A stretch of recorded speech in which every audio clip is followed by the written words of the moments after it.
미국의 프랭클린 루즈벨트가 처음 장애를 얻고 휠체어를 타고 다니게 된 때는 그의 나이 겨우 39살이었습니다. 절망에 빠진 그가 방에서만 지내는 것을 지켜보던 아내 엘레나는 비가 그치고 맑게 갠 어느 날 남편을 휠체어에 태우고 공원에 산책을 나갔습니다. 아무 말 없이 하늘만 쳐다보는 루즈벨트에게 엘레나가 말했습니다. 여보, 비가 온 뒤에는 반드시 이렇게 맑은 날이 옵니다. 당신도 마찬가지예요. 뜻하지 않은 병으로 비록 다리는 불편해졌지만 그렇다고 당신 존재 자체가 달라진 건 없어요. 여보, 우리 조금만 더 힘을 냅시다. 루즈벨트는 헌신적으로 간호하는 엘레나가 이렇게 말했습니다. 미안해서 한 말이죠. 사실은 이렇게 장애가 있는데도 나를 사랑하오? 그때 엘레나가 그 질문에 밝게 웃으면서 이렇게 대답했다고 합니다. 아니, 무슨 그런 섭섭한 말을 합니까?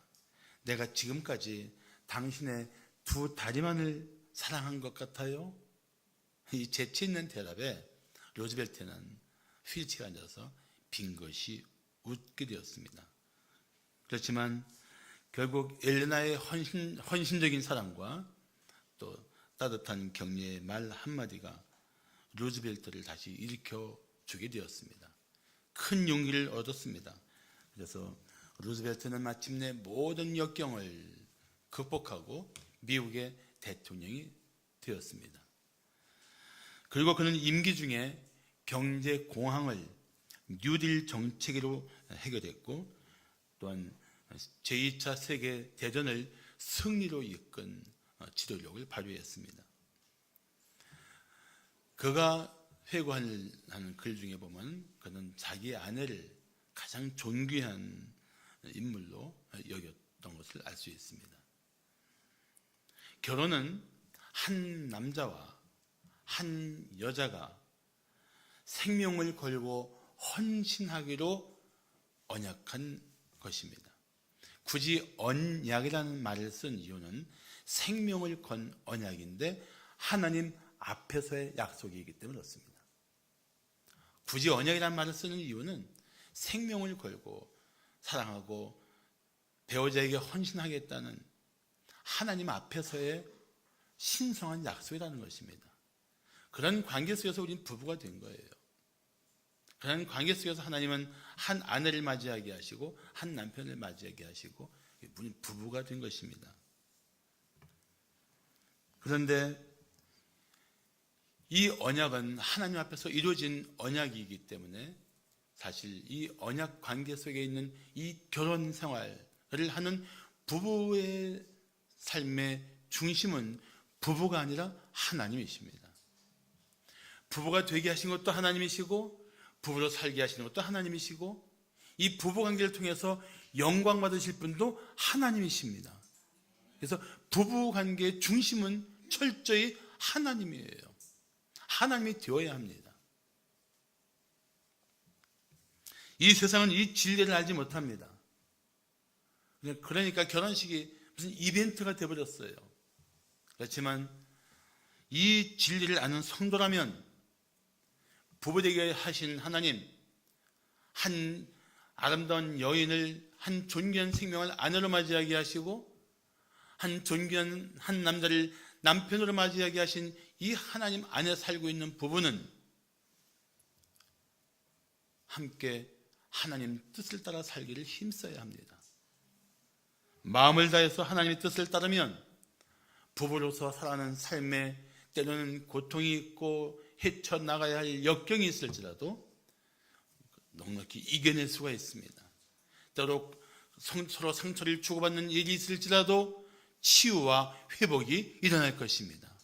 그래서 부부는 철저히 하나님 중심으로 살면서 하나님의 말씀대로 살기를 힘써야 돼요. 그래서 성경적인 부부가 되어야 합니다. 자, 성경적인 부부로 살려면 어떻게 해야 할까요? 첫째, 부부는 마음을 다해 하나님을 경배해야 합니다. 오늘 본문도 사실은 하나님께서 부부에게 주시는 삶의 원리입니다. 부부 되게 하시고 부부로 살게 하시는 모든 진리는 성경 속에 있습니다.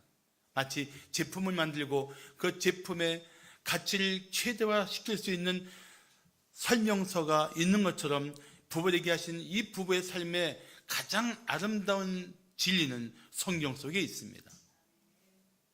태초에 하나님이 외로운 아담을 위해 아내를 만들어 주시기로 결정했습니다. 그래서 아담을 재우신 후에 그의 갈비뼈를 빼다가 잠깐 멈추십니다. 그리고 잠들어 있는 아담을 측은히 바라보시며 말씀하십니다. 아담아, 푹 자거라. 오늘은 네가 푹 잘 수 있는 마지막 날이란다. 그 후로 아담은 아내의 잔소리에 시달렸다고 합니다. 웃자는 얘기니까 부인들은 저를 째려보지 마십시오. 창세기 2장 18절 보시면 여호와 하나님이 이르시되 사람이 혼자 사는 것이 좋지 아니하니 내가 그를 위하여 무엇을? 돕는 배필을 지으리라. 돕는 배필, 영어는 아주 간단하게 말하고 있습니다. 헬퍼.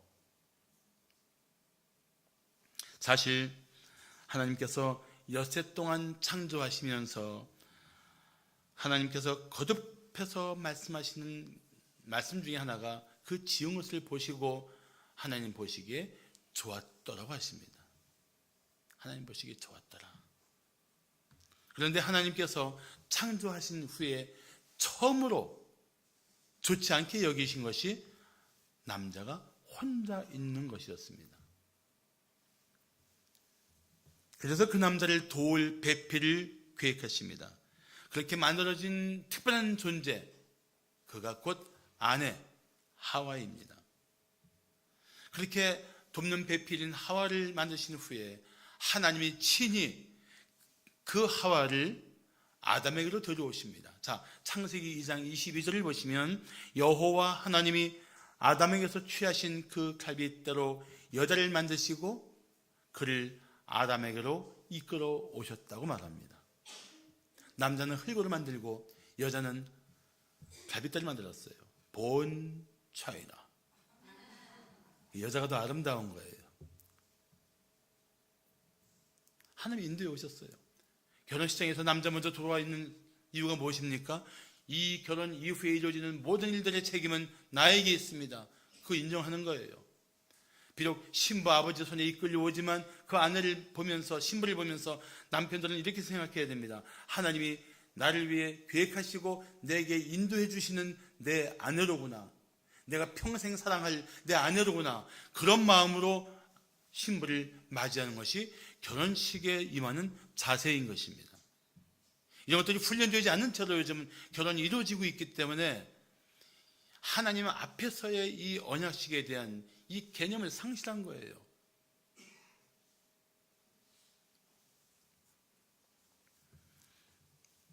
모든 남편은, 아내는 하나님께서 나를 위해 계획하시고 나를 위해 짝지어 주신 가장 존귀한 존재임을 잊지 말아야 합니다. 그래서 잠언 18장 22절은 말씀하기를 아내를 얻는 자는 무엇을 얻고? 복을 얻고 여호와께 무엇을 입어요? 은총을 받은 자니라. 여러분들 아내를 보면서 하나님이 내게 베푸신 은총이 이 사람이구나 생각해야 돼요. 쳐다보세요. 지그시 쳐다보세요. 한번 자기 아내들을. 정말 그래요. 정말 그런 마음을 가지고 하나님 앞에 감사해야 됩니다. 어느 날 예수님은 이유가 있으면 아내와 이혼해도 되냐고 묻는 바리새인들의 발칙한 질문을 받습니다. 그때 예수님께서 뭐라고 대답하셨습니까? 마태복음 19장 4절부터 6절을 보시면 예수께서 대답하여 이르시되 사람을 지으신 이가 누구시죠? 하나님, 창조주 하나님께서 본래 그들을 남자와 여자로 지으시고 말씀하시기를 그러므로 사람이 그 부모를 떠나서 아내에게 합하여 그 둘이 한 몸이 될지니라고 하신 것을 읽지 못하였느냐. 그런즉 이제 둘이 아니요 한 몸이니 그러므로 하나님이 하나님이 짝지어 주신 것을 사람이 나누지 못할지니라. 하나님이 결코 나눌 수 없는 관계로 짝지어 주신 게 부부란 말이에요. 왜 내게 이런 배우자를 허락하셨는가? 그건 정말 잘못된 질문입니다. 나를 가장 잘 알고 나를 가장 위에서 놀라운 계획을 가지고 계신 하나님이 가장 합당한 사람으로 배우자로 하나 되게 하신 거예요. 그 하나님 뜻을 알지 못한 채 살다 보면 은총의 증거인 아내를 원망하고 내게 주신 존귀한 남편을 못마땅히 여길 수 있는 가능성이 자꾸 커지는 거예요.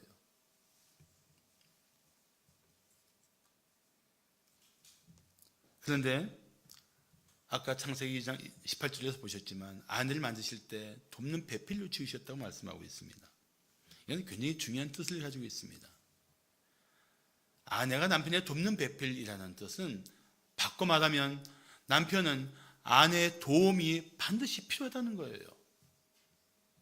아내의 도움이 있어야 남편이 더 온전해 갈 수 있는 삶을 살 수 있고 성숙해질 수 있는 삶을 살게 된다는 것입니다. 아내를 무시하고 아내를 짝져 주신 하나님의 계획을 깨닫지 못하고 자기 고집대로 자기 생각대로 사는 것은 그건 잘못된 삶의 선택인 것입니다. 나를 돕도록 내 인생을 위해서 하나님이 짝져 주신 아내를 존귀하게 여기고 그 삶 속에서 받아줄 줄 알아야 합니다. 그래야 부부는 서로 온전한 믿음으로 성장하고 성숙한 인품으로 살아갈 수 있게 될 것입니다. 여러분 잊지 마십시오. 부부된 이 부부의 관계 배후에는 하나님이 계십니다. 그리고 이 하나님을 경배하면서 부부가 살아간다면 세상의 유혹과 죄를 모든 시험을 이기게 될 것입니다. 어떤 고난과 역경도 헤쳐나갈 수 있을 것입니다. 그 과정 속에서 때로 힘겹고 아프고 상처가 있을지라도 서로 끌어안고 치유하며 회복시키며 나갈 수 있을 것입니다. 무엇보다도 하나님을 경배하는 부부로서 한 마음을 가진 부부가 되시기를 축복합니다. 자, 성경적인 부부로 살려면 어떻게 해야 할까요? 둘째, 아내는 자신을 낮추어 남편을 세워주어야 합니다. 제가 재밌는 티셔츠를 봤는데 보실까요? 이런 티셔츠예요. I asked God for strength and courage. 하나님께 힘과 용기를 달라고 요청했습니다. 그랬더니 He sent my wife. 하나님이 마누라를 주셨습니다. 재밌는 티셔츠죠. 남편에게는 힘과 격려가 필요해요. 그래서 남편에게 힘과 격려가 되는 그 삶을 살도록 하나님이 누굴 보내주셨다고요? 마누라, 아내. 이 티셔츠가 너무 재밌어요. 난 우리 교회 모든 남편들에게 이 옷을 입히고 싶어요.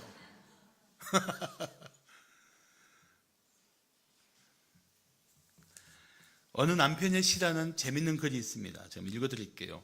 곱던 당신의 손이 내 손보다 더 까칠하고 두꺼워질 줄 예전에 미처 몰랐어요. 가냘프던 당신의 허리가 두 팔로 안아도 벅찰 줄 예전엔 미처 몰랐어요. 환상적이라고 생각한 당신의 요리 솜씨로 만든 찌개 하나로 일주일 동안 먹게 될 줄을 예전엔 미처 몰랐어요. 부드럽던 당신의 손길이 한 방에 나의 눈을 밤탱으로 만드는 흉기가 될 줄 예전엔 미처 몰랐어요. 참 살다 보면 부부끼리 서로 상처를 주고받을 수 있습니다. 갈수록 예전과 다르게 변하는 배우자 때문에 힘든 삶을 살 수도 있습니다. 어쩌면 변해서 힘겹게 하는 배우자는 당신을 고통스럽게 하지만 한편으로는 당신의 도움을 요청하는 그런 바디 랭귀지일 수도 있어요. 근본적으로 모든 부부는 완전하지 못하고 그 안에 타락하는 본성이 있기 때문에 서로 상처를 주고받을 수밖에 없습니다. 그래서 부부관계에는 용서와 이해가 반드시 필요합니다. 반드시 필요해요. 용서가 안 된다는 생각으로 머물러 있지 말고 하나님 앞에 나와서 용서할 수 있게 해달라고 기도해야 합니다. 용서하지 못한 죄를 하나님께서 불쌍히 여겨달라고 기도해야 합니다. 그리고 빨리 용서하고 빨리 이해하며 다시 관계를 회복해야만 됩니다. 근데 이런 일들에 있어서 사실은 아내들의 역할이 참 중요합니다. 왜 아내가 먼저 해야 됩니까? 그것은 먼저 이 고통스러운 긴장과 갈등을 풀어주는 사람이 진정한 승자요 가정을 살리는 역할을 하기 때문에 그렇습니다.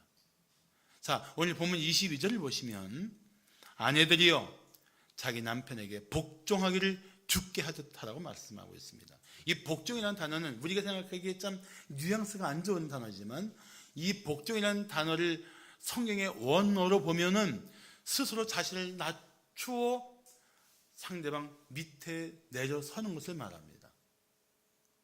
이건 자발적으로 남편을 높이고자 하는 마음을 가진 자세를 말하는 단어입니다. 절대로 비겁한 굴종이나 굴욕감을 느끼면서도 마지못해 살라는 뜻이 아닙니다. 그래서 골로새서 3장 18절은 말씀하기를 아내들아 남편에게 복종하라 이는 주 안에서 마땅하다고 말씀하고 있습니다. 네가 남편을 위해서 자신을 낮추고 남편을 높여주고 남편을 세워주는 그 일은 그는 그리스도 안에서 살고 있는 내가 해야 할 마땅한 일이라는 것입니다. 그런데 왜 내가 남편 밑에 서야 되나요? 그 이유를 오늘 본문 23절은 이렇게 말씀합니다. 그 이유는 내가 너를 스스로 낮춰서 남편을 높여줘야 할 그 이유는 남편이 아내의 머리됨이라. 머리됨은 헤드십이라고 하는데 이거는 한마디로 말하면 내 남편이 내 삶의 가정의 리더야. 그걸 인정해. 이런 뜻이에요. 가정에 아이들이 상전이 되면 안 돼요. 아무리 사랑스러워도 자녀가 상전이 되면 안 됩니다. 내 주장이 세서 아내가 가정을 좌지우지해도 안 돼요. 성경적인 원칙은 가정의 리더십은 남편이어야 합니다. 이거는 전통적인 가정관이 아닙니다. 현대적인 가정이라고 해서 바뀌어서도 안 되는 이거는 하나님의 변함없는 원칙이에요. 남편이 가정의 리더입니다. 리더.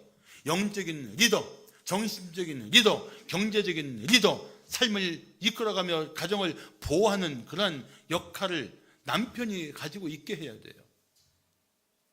그게 성경적인 원칙입니다. 그게 예수 믿는 사람들이 살아야 할 방식인 것입니다. 이게 깨지면 안 돼요. 그래서 아내들은 이런 마음을 가져야 합니다. 당신이 우리 가정의 리더입니다. 나는 기꺼이 당신을 존경하며 지지합니다. 그리고 리더인 당신이 하는 일을 돕는 아내로서 살겠습니다. 이런 마음을 가져야 돼요.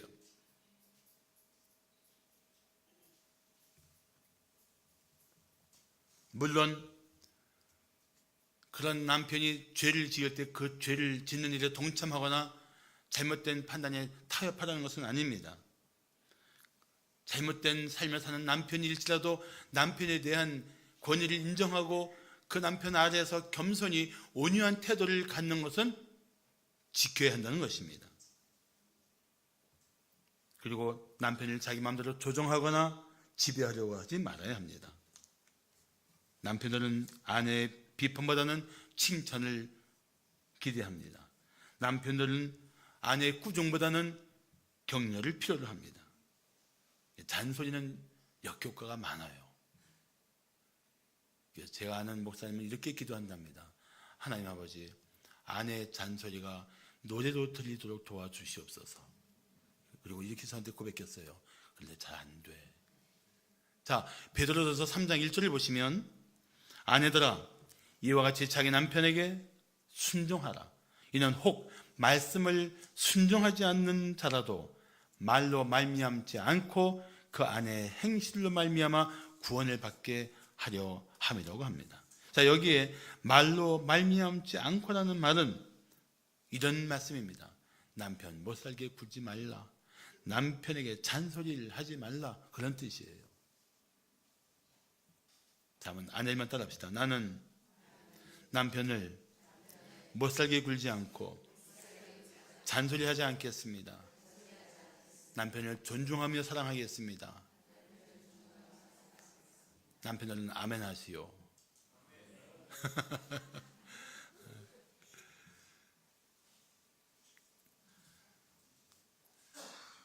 하나님은 베드로전서 3장 1절에서 말로 하지 말고 어떻게 하라고 했습니까? 두려워하며 정결한 행실로 하라고 말씀하고 있습니다. 예수 믿는 사람이 말로 한들 바뀌는 게 아니에요.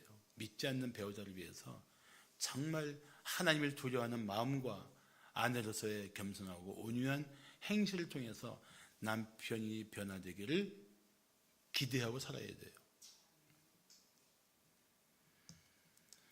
그런 아내가 남편을 향해서 선한 영향력을 줄 것입니다. 빌 그레엄 목사의 아내 루스 그레엄은 이런 말을 했습니다. 내 남편을 변하게 하는 것은 하나님이 하실 일이고 내가 할 일은 그 남편을 여전히 사랑하는 것이다. 맞는 말입니다. 지혜로운 삶인 것입니다. 사랑하는 아내들이요, 남편을 돕는 배필임을 잊지 마십시오.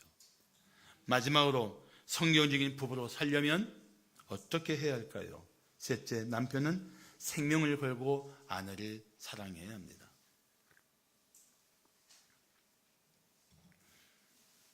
갑자기 심드렁해진, 그래서 관심조차 안 보이는 남편에게 아내가 이렇게 말했습니다. 여보, 요즘 내게 전화를 걸어주는 남자가 있어요. 그 사람은 항상 내 이름을 불러줘요. 그리고 내가 어디에 있는지 큰 관심이 있답니다. 그리고 나를 볼 때마다 선물을 남겨줘요. 남편이 버럭 소리를 지릅니다. 어떤 놈이야? 아내가 웃으면서 말합니다. 택배기사요.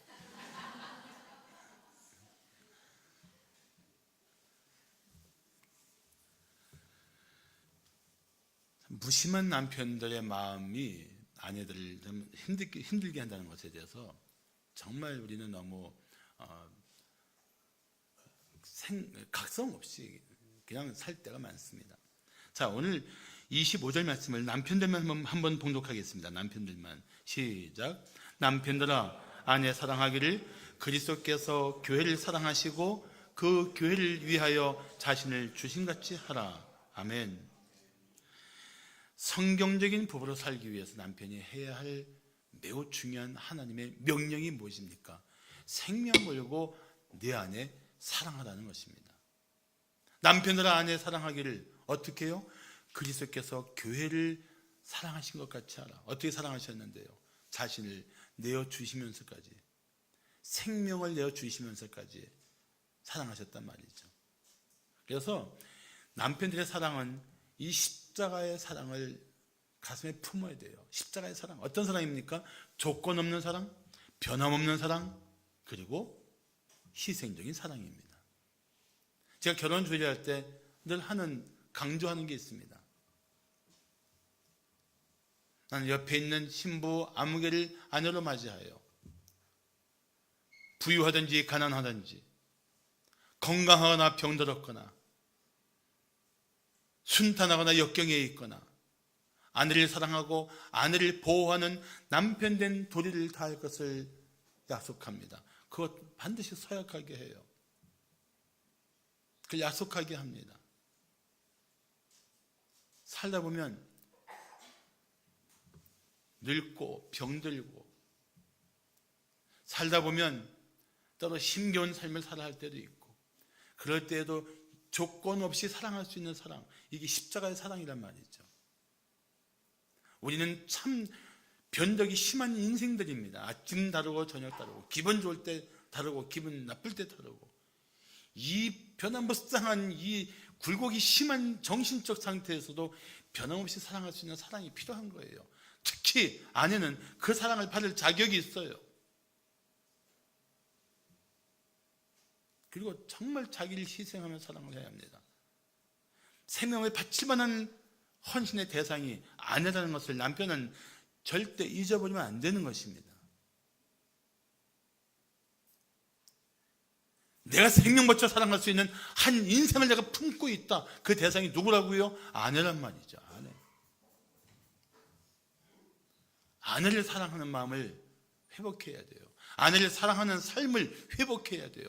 아내를 사랑하는 마음으로 다시 관계가 변화되어야 합니다. 나는 부부관계나 결혼생활이나 가정에서의 1차적인 책임은 난 남편에게 있다고 생각합니다.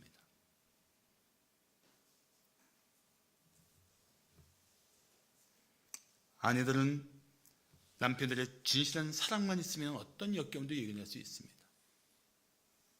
그러나 아무리 삶의 조건이 만족스러워도 남편의 사랑이 없으면 공허한 삶을 버틸 수가 없습니다. 그런 의미에서 어느 남편의 고백을 들려주고 싶습니다. 제가 읽은 글인데 그 남편의 고백이 너무 예뻐서 한번 나누고 싶습니다. 내 아내는 무척 아팠습니다. 가사노동과 자녀 문제 등으로 심각한 신경쇠약을 겪게 되었고 13kg이나 살이 빠져서 35살에 40kg밖에 나가지 않았습니다. 몸은 계속 말라갔고 아내는 울기만 했습니다. 어느덧 우리 관계도 끝자락으로 향해 가고 있을 때 저도 희망을 잃었고 우리가 곧 이혼할 것으로 생각했습니다. 하지만 저는 결심했습니다. 수많은 사람이 이상형으로 생각한 가장 아름다운 사람을 제가 얻었는데 그녀의 바로 옆에서 잠들 수 있고 그녀를 어루만져 줄 수 있는 사람은 나밖에 없다는 사실을 다시 알게 된 것입니다. 저는 그녀에게 꽃다발을 자주 선물했고 키스도 해주고 칭찬을 해주기 시작했습니다. 이런 끈질기고 지속적인 노력 덕분에 놀랍게도 그녀가 드디어 변하기 시작했습니다. 저는 신경질적이지도 않고 예전보다 훨씬 나를 더 사랑해 주었습니다. 그녀가 얼마나 나를 사랑하는지 상상도 하지 못할 정도로 저는 한 가지 사실을 깨달았습니다. 아내는 남편이 어떻게 하느냐에 따라 그 모습 그대로 보여주는 거울이라는 사실 말입니다.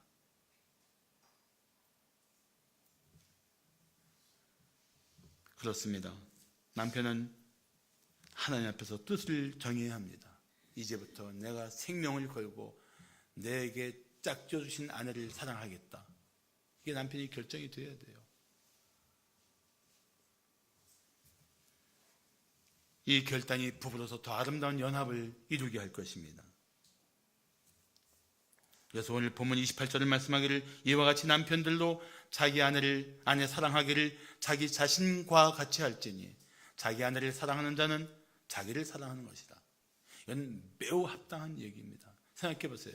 부부는 둘이 한 몸이 된 것입니다. 한 몸이 된 거예요.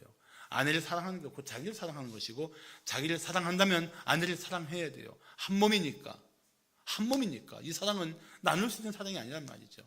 아내는 사랑하는데 나를 사랑하지 않거나 나를 사랑하지 않으면서 아내를 사랑할 수 없다는 거예요. 왜요? 한 몸이니까, 한 생명체니까.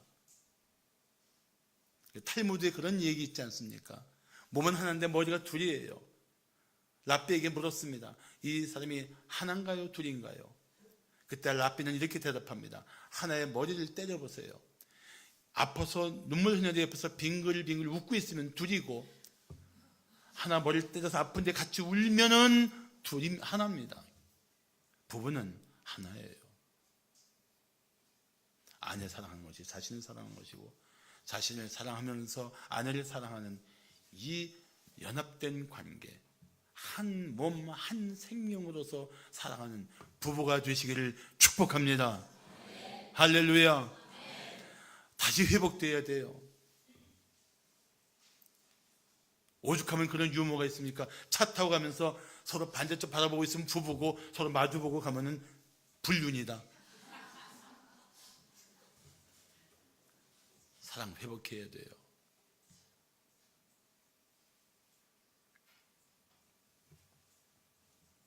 잊지 마십시오. 남편의 사랑은 아내를 살리는 가장 아름다운 생명의 공급입니다.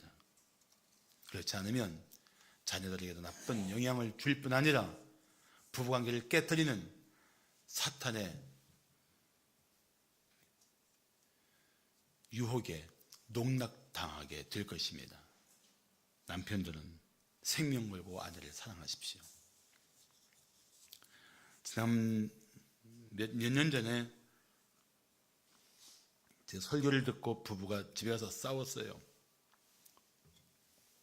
남편이 참 믿지 않는 분이고 아내는 참 잘 믿는 분인데, 남편이 오늘 부부 주일에 남편이 이제 좀 들었으면 좋겠다고 겨우겨우 모시고 나왔어요. 이제 딱 집에 왔는데 남편이 뭐라고 야단쳤냐면, 야, 너 들었냐? 네 남편한테 복종해야 돼.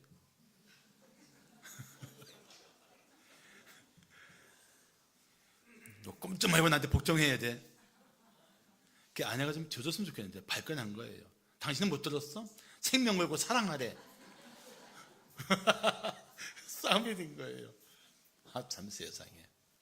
어떻게 들어야 돼요? 남편이 하나님이 무엇을 말씀하시는지 들어야 돼요. 내가 정말 아내를 생명 걸고 사랑하고 있는가? 그 말씀 앞에 자신을 쳐서 복종시킬 수 있어야 됩니다. 아내는 하나님의 아내들에게 무엇을 요구하는지를 들어야 돼요. 자신을 스스로 겸손히 낮추어서 남편의 리더십을 인정하고 남편을 세워주고 남편을 존중하게 여기는 아내된 도리를 회복해야 되겠구나, 그 생각해야 돼요. 그래서 오늘 에베소서 5장 33절은 말씀하기를, 그러나 너희도 각각 자기의 아내 사랑하기를 자신같이 하고 아내도 자기 남편을 존경하라고 말씀하고 있는 것입니다. 남편의 사랑은 아내에게 매우 중요합니다. 자주 사랑을 표현하세요. 말만 아니라 진실이 담긴 표현을 자주 하세요. 아내의 섬김은 남편에게 매우 중요합니다. 남편을 존중하고 자랑스럽게 여기는 표현은 남편을 살려줄 것입니다. 일으켜줄 것입니다. 물론 배우자가 당장 바뀌기를 기대하지는 마십시오. 그러나 하나님이 도와주시면 반드시 변할 것입니다. 그리고 기대한 것보다 더 성숙한 믿음과 아름다운 인품을 가진 배우자가 될 것입니다. 그 소망을 가지고 인내하십시오. 지금 있는 그대로 받아들이고 있는 모습 그대로 사랑하면서 동행하십시오. 남편만 변하고 아내만 변하는 것이 아니고 부부가 함께 변하며 성숙해 가게 될 것입니다. 다른 사람이라면 몰라도 내 남편은 절대 안 될 걸, 이게 불신앙이에요. 하나님께서 능히 하실 것입니다. 시원이라는 예명을 가진 가수 노승환 형제가 힐링 캠프에서 이런 질문을 받았습니다. 어떻게 부부관계가 그렇게 좋으신가요? 그 이유를 세 가지를 말했는데 그 세 번째 이유는 이것입니다. 나는 아내와 살면서 오늘을 마지막이라고 생각하면서 살아가고 있어요. 어쩌면 내게 허락된 시간이 오늘뿐일 수 있어요. 만일 오늘 싸웠는데 다음 날이 마지막이라면 얼마나 슬프겠어요. 내게 주어진 이 하루라는 소중한 순간을 사랑하는 사람과 싸우면서 쓰기는 너무 아까워요. 나는 오늘이 마지막인 것처럼 사랑하며 살고 있습니다. 얼마나 지혜로운 삶의 태도입니까? 사랑하는 성도 여러분, 정말 우리 삶은 유한합니다. 잠깐이면 남편을 먼저 보낼 수도 있고 아내를 먼저 보낼 수도 있어요. 잠깐이면 우리는 사랑하는 사람 없이 살아갈 때가 있어요. 하나님이 짝져주신 가장 존귀한 배우자, 하나님이 내 인생을 위해서 은총을 베풀어 주신 가장 소중한 배우자와 함께 서로 사랑하며 서로 존중하며 살기를 힘써야 마땅합니다.